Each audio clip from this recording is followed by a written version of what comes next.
Onde. Waalaikum. Yang mau deko mah geng. Ambo bukan mendoanan buruk ini.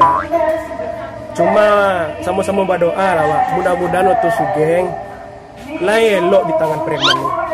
Mudah-mudahan. Tapi nak mencari ke belakang ya.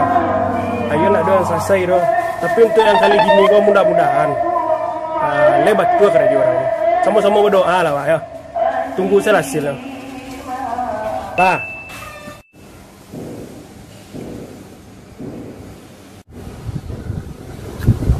Sial punya bengkel kau ya. Kamu yang menjualnya kau. Dan harus siap-siap punya bengkel kandang mentiko.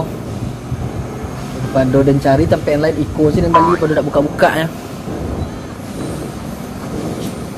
Udah kadai cek lo, cari informasi.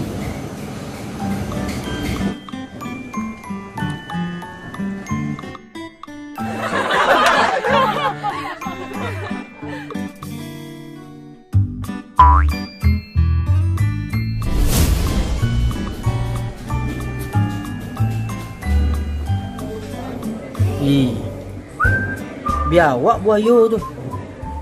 Mangkilek kaniang Cek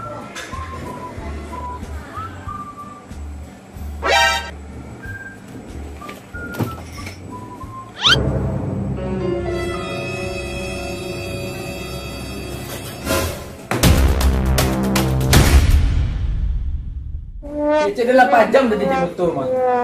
Yang lama mula tak nampak dah. Ada lah. Tapi mau urus awak anak sekarang. Iya.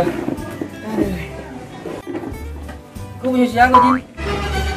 Punya laui. Yo bayu orang muda ada ni minum tok dia ni. Ambil lah. Daleh dia laui gini mah. Info terbaru tu, Badi ya. Ado bengkel Majin. Bengkel lama yang nak terpakai itu mah. Ya. Yang dilakit tapi air tu. Betul lah. Siapa punya? Yang punyanya mah, kita tahu.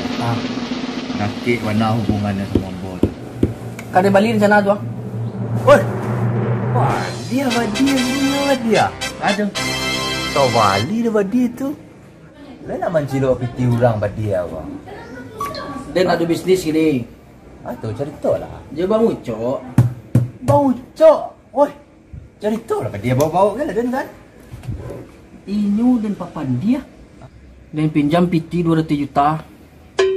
Dan kecen ada kawan dan dari Jepang mekanik F1 je kan buka bengkel kini bang Cok.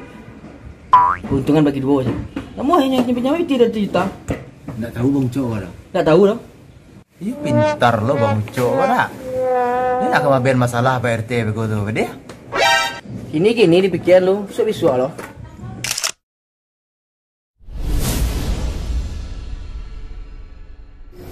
Dapat dia kau doa-doain suruh ambo.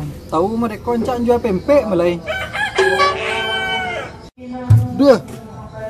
Lata lantung apa lo.